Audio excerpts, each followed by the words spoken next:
Assalamualaikum warahmatullahi wabarakatuh. Selamat datang di kelas Ekonomi SMA IT Al-Uswa Surabaya.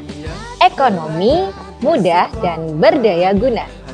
Pada video sebelumnya kita sudah belajar tentang APBN. Nah, untuk kali ini kita akan belajar tentang APBD, yaitu Anggaran Pendapatan dan Belanja Daerah.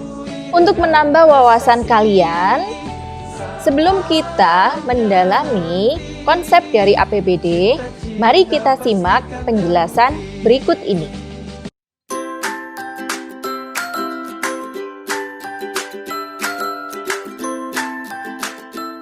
Pohonnya udah rindang, adem dah.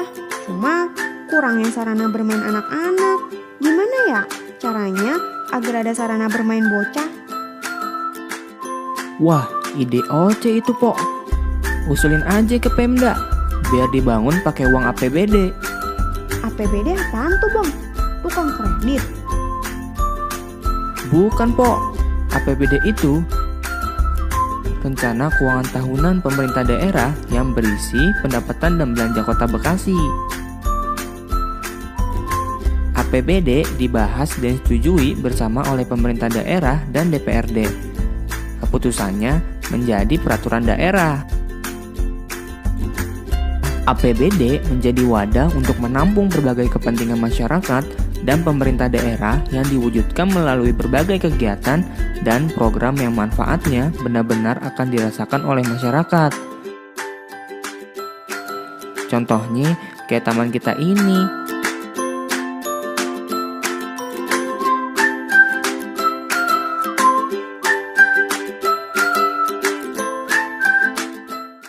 Nah, bagaimana penjelasan tentang pembuatan APBD Kota Bekasi? Menarik bukan? Sekarang kita akan coba bahas konsep APBD. Apa itu APBD?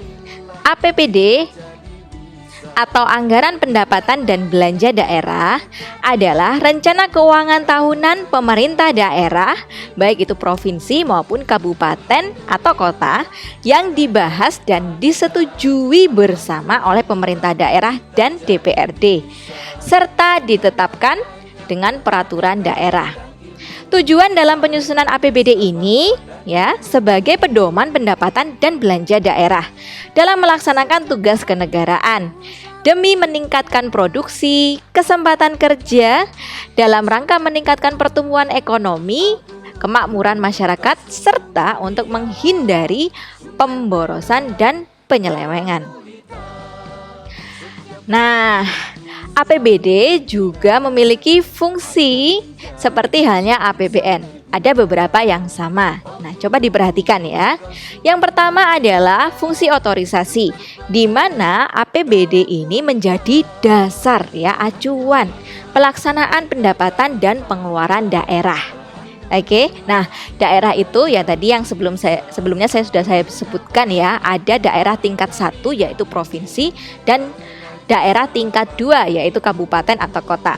Selanjutnya ada fungsi perencanaan, di mana APBD dapat menjadi pedoman perencanaan kegiatan. Kemudian ada fungsi pengawasan, yaitu sebagai pedoman apakah penyelenggaraan pemerintah telah sesuai ketentuan. Kemudian ada fungsi alokasi. APBD dialokasikan untuk mendukung proyek-proyek atau kegiatan perekonomian di daerah tersebut. Selanjutnya adalah fungsi distribusi, di mana APBD dapat berfungsi untuk pendistribusian kesejahteraan masyarakat yang memperhatikan keadilan dan kepatuhan. Dan yang terakhir adalah fungsi stabilisasi, yaitu sebagai pedoman agar pendapatan dan pengeluaran daerah menjadi teratur dan juga dapat menstabilkan perekonomian. Nah, untuk lebih jelasnya, coba diperhatikan bagian berikut ini. APBD tersusun menjadi 3 pokok Yang pertama ada pendapatan daerah, ya. Kemudian ada belanja daerah dan ada pembiayaan daerah, di mana pendapatan daerah ini terdiri dari PAD atau pendapatan asli daerah, dana perimbangan. Nah, masih ingatkah kalian pembahasan tentang APBN, di mana APBN ini memiliki belanja, ya, belanja pusat, yaitu berupa dana perimbangan. Nah, dana perimbangan ini ya kalau di APBN menjadi pengeluaran atau belanja. Tapi kalau di APBD ya, dana perimbangan ini menjadi pemasukan atau pendapatan dari daerah. Nah, di sini ada dana bagi hasil, dana alokasi umum, dan ada dana alokasi khusus. Kemudian ada pendapatan lain-lain ya, pendapatan yang diterima daerah yang tentunya sah sesuai dengan peraturan daerah. Nah, ada banyak ya di sini dapat kalian baca. Nah, untuk PAD sendiri ada pajak daerah, retribusi daerah.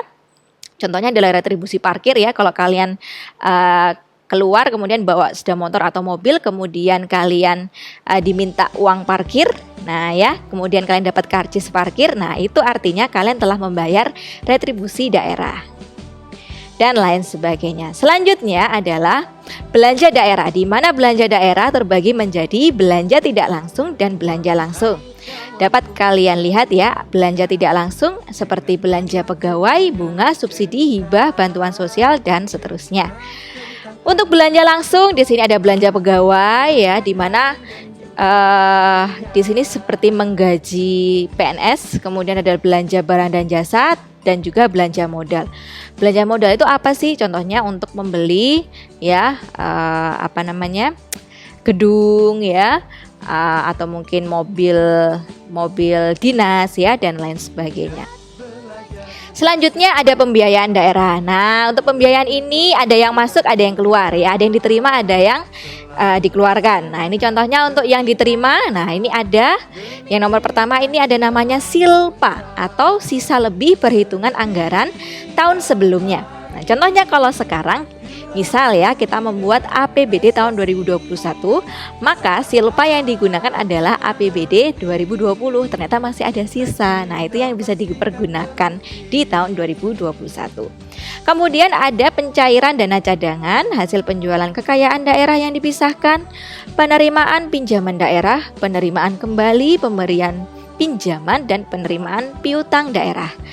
Nah, ini yang masuk. Nah, kalau yang ini adalah pengeluarannya, seperti pembentukan dana cadangan, penyertaan modal atau investasi ya. Kemudian ada pemberian pinjaman. Tentunya APBD ini punya pengaruh atau dampak ya yang besar terhadap perekonomian, khususnya di perekonomian daerah tersebut. Nah, karena APBD ini ingat, juga punya tujuan dalam mengurangi kemiskinan, memperluas kesempatan kerja, memungkinkan adanya investasi baru, ya apalagi sekarang ada namanya dana desa ya. Nah, dengan dana desa ini ya otomatis tujuannya ya sebagai bagian dari otonomi daerah ya, tujuannya juga adalah membangun desa gitu ya, supaya desa lebih maju ke depannya dan mensejahterakan rakyat dalam lingkup provinsi atau kabupaten kota yang bersangkutan. Kemudian, bagaimana sih mekanisme penyusunan APBD? Nah, coba kalian perhatikan sebenarnya ya, mekanisme penyusunan APBD ini sedikit berbeda dari APBN ya. Coba diperhatikan di sini, yang membuat atau merancang adalah pemerintah daerah. Di mana pemerintah daerah ini dalam kehidupan kita ya sebenarnya itu juga bekerja sama dengan elemen-elemen masyarakat. Contohnya adalah pengurus RT, RW, dan sebagainya ya. Dimana nanti ya para pengurus RT, RW, dan kelurahan ini ya mengajukan ya, bisa memohon pengajuan anggaran ya kepada pemerintah daerah melalui apa? Melalui musrembang ya. Kemudian dari pemerintah daerah ini ya berdiskusi ya, mengajukan ya, merencanakan bersama DPRD gitu ya. Kemudian dari DPRD, oh ya sudah bagus gitu ya, atau mungkin ada revisi-revisi. Nah, ini bisa dibicarakan antara pemerintah daerah dan DPRD. Nah, coba diperhatikan di sini, siapa yang mengesahkan APBD? Kalau APBN yang mengesahkan adalah DPR. Nah, kalau di sini APBD yang mengesahkan siapa? Untuk daerah tingkat 1 atau provinsi yang mengesahkan adalah Menteri Dalam Negeri. Sementara untuk daerah tingkat 2 yang mengesahkan adalah gubernur.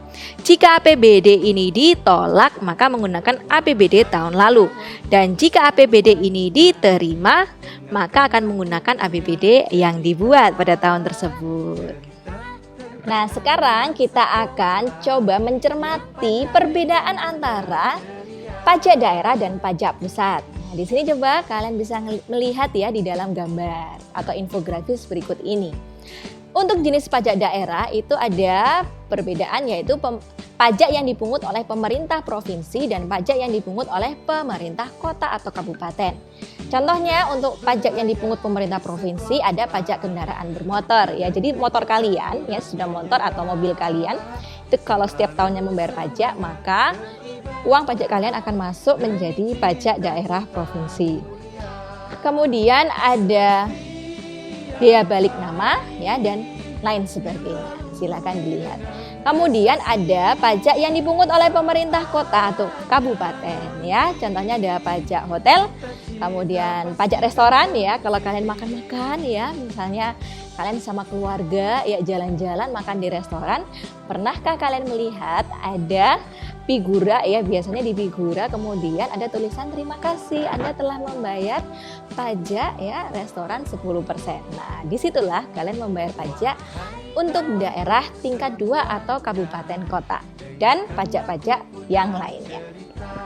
Kemudian untuk pajak pusat di sini ada pajak penghasilan ya. Jadi pajak pusat itu adalah pajak yang dipungut oleh pemerintah pusat ya. Yaitu pajak penghasilan, pajak pertambahan nilai PPN ya. PPN itu contohnya kalau kalian ke supermarket ya atau toko yang sudah menjadi atau memiliki NPWP ya, nomor pokok wajib pajak. Nah, di sini biasanya kalian akan di dalam struknya kalian sudah akan ditagih PPN-nya. Nah, ini berarti kalian membayar PPN atau pajak pertambahan nilai. Kemudian ada pajak penjualan atas barang mewah, bea materai ya, dan pajak bumi bangunan untuk tertentu ya. Oke. Demikian penjelasan tentang APBD kali ini. Semoga dapat dipahami dan dapat menjadi ilmu yang bermanfaat sehingga kita sebagai bangsa ya, bangsa Indonesia dan juga masyarakat yang baik ya, dapat berdaulat ya dengan pengelolaan keuangan dari negara atau wilayah kita ya, sehingga kita dapat berperan serta dalam pembangunan daerah ataupun negara. Demikian, terima kasih atas perhatiannya. Kurang lebihnya mohon maaf. Wassalamualaikum warahmatullahi wabarakatuh.